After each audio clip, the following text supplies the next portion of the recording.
Salut à toi, bienvenue dans cette nouvelle PAQ. Aujourd'hui, je vais te parler de la différence entre la stratégie et la tactique. La stratégie, c'est ce que tu vas mettre en place au niveau de ton entraînement pour du moyen et du long terme. La tactique, c'est ce que tu vas mettre en place au niveau de ton jeu et pour affronter un adversaire pour un match sur quelques points, sur un point, ou sur du court terme. Très important donc. Je vais te prendre un exemple concret. La stratégie. Si tu as par exemple des difficultés pour jouer une balle à plat, effectuer un top spin dans ton plein coup droit. Donc, si tu veux t'améliorer, stratégiquement, il va falloir travailler la lecture de direction, donc être capable de lire quand la balle va aller dans ton coup droit pour bouger un petit peu plus vite. Donc, également travailler tes déplacements.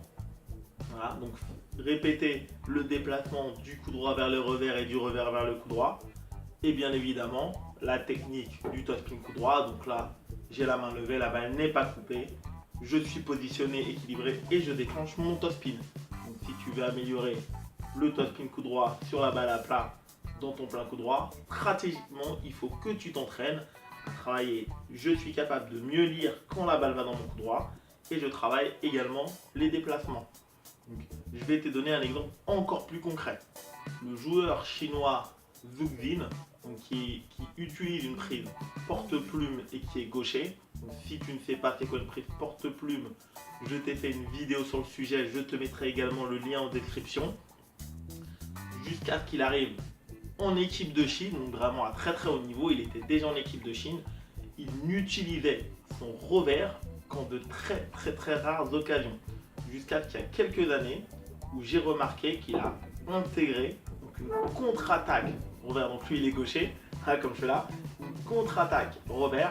Donc là on voit bien que de façon stratégique, il a dû travailler avec ses entraîneurs pendant des années dans toute sa formation, voire depuis le début, pour être capable de jouer et de couvrir toute la table avec son coup droit, après son service, après ses remises de service, donc travailler tous les enchaînements, tous les types d'enchaînements qui existent au tennis de table pour toucher la balle le moins possible avec le revers.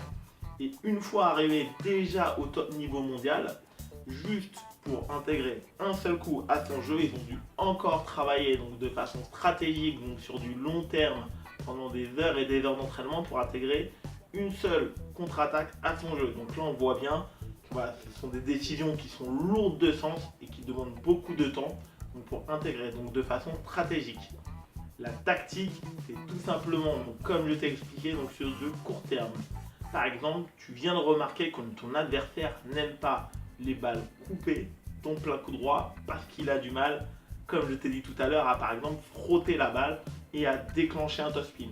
Donc toi particulièrement, ce n'est pas une tactique que tu fais naturellement, mais là sur cet adversaire, aussi souvent que possible, dès que tu vas pouvoir, tu vas aller pousser la balle avec ton revers, très profonde, très coupée, dans son plein coup droit.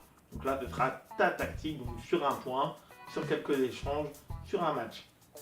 Moi, dans mon cas, de façon stratégique, ce que je souhaite, c'est toujours attaquer avant l'adversaire.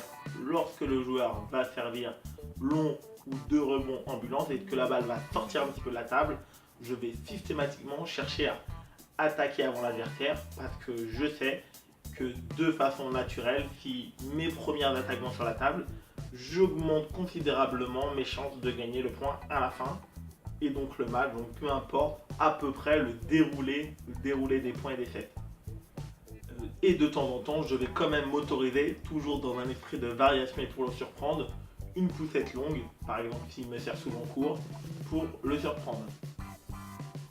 Et la tactique, comme je t'ai expliqué, bien évidemment, c'est que je vais m'adapter dans cela. Sur certains matchs, je vais quand même pousser des services longs, je vais quand même remettre un peu plus souvent long, alors que de façon stratégique et de façon globale, ce n'est pas du tout comme cela que je conçois les matchs au tennis de table. Le plus important à retenir, c'est de ne pas prendre de décisions stratégiques basées sur des réussites tactiques. Et ça, c'est l'un des plus gros problèmes.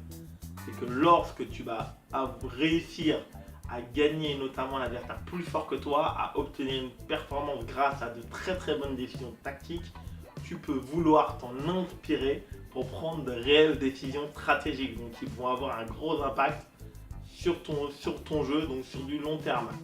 Par exemple, si contre un adversaire, tu as réussi à top-spinner très très bien avec ton top-spin revers en ligne droite, même sans mettre beaucoup d'effets, qu'il a été extrêmement gêné et que notamment grâce à cela tu as réussi à le battre, tu peux penser que c'est la solution absolument qu'il faut intégrer sur tous les adversaires pour progresser.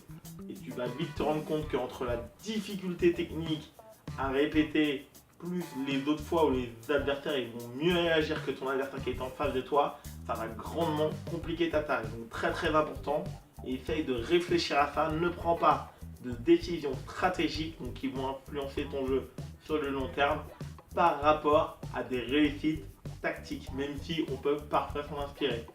Comme d'habitude, dis-moi dans les commentaires, toi, ta vision stratégique de tennis de table. Tactiquement, quels ajustements tu apportes.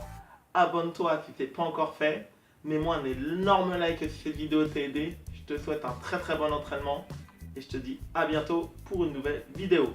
Ciao!